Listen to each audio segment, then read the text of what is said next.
Joe Biden just gave what is in effect the State of the Union speech, his speech to Congress.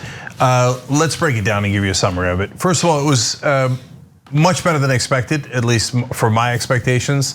The beginning of this speech, the first half was borderline excellent.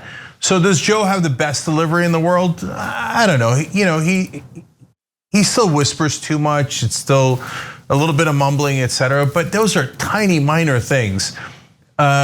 Most importantly, the content of the speech was great. He made a spirited defense of government, of unions. He talked about his plans bringing jobs and more jobs. That was great. So he hit a lot of the right points. The proposals he laid out, the economic proposals to create those jobs and to create the green energy infrastructure we need in the country, terrific, okay? And correctly bragging about how amazing we've been at getting the vaccine to, I believe, 220 million Americans, okay?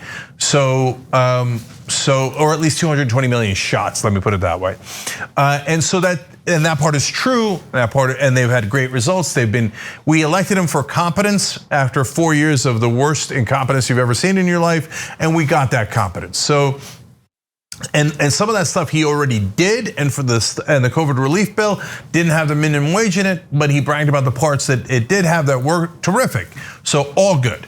Okay, so the second half of the speech was, as Anna said, at least to me, it felt like a student council speech, right? We're gonna have pizzas on Friday, and we're gonna have pizzas on Thursday, and Wednesday and Tuesday and Monday, okay? Now, it's actually great, and I want pizza on all those days, and actually you could get pizza on all those days. I don't know that it'd be healthy for you, but it would, but you could, right? But so why was it wrong? Because the second half of the speech didn't have anything that I objected to. The foreign policy is still way too militaristic, etc. We withdrawn from Afghanistan, that's fantastic. But the rest of it is like, oh, we'll push people around. America, nobody better mess with America, okay? There's a lot of Team America in there. But that's fine, so every president does it, etc. Right? But overall, my main point is that the content was still good. It was just totally unrealistic. Things that are incredibly popular in the country, but Congress has no chance of passing. So if you want those things to pass, you cannot do what Joe Biden did today in the second half of the speech, which is, pretty please Congress. He said should about a dozen times. Congress should do this. Gee, I wonder if there was a way to get him to do it. Maybe public pressure, maybe from the bully pulpit, maybe from the president, right? But he never once called out the Republicans. In fact, the only mention of the Republicans was when he literally said, I applaud the Republicans for working on their own version of this bill. Their own version of whatever bill it was is crap, and it will be counterproductive, and it'll be horrible. I don't applaud for them at all on that, okay? And so if you do not put pressure on, this is not for venting, this is not for fun, this is not to just rage.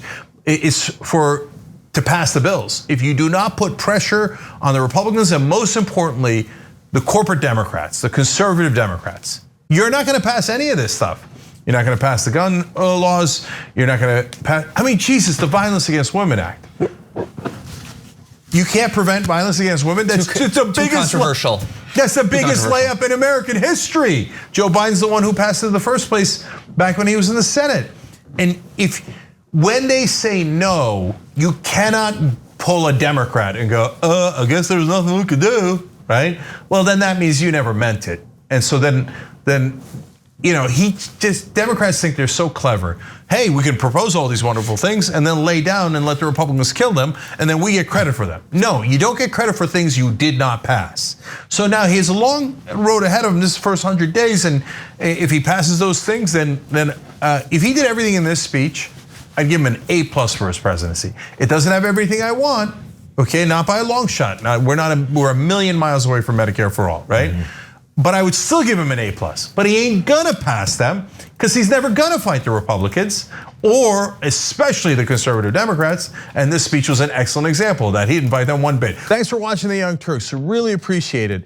Another way to show support is through YouTube memberships.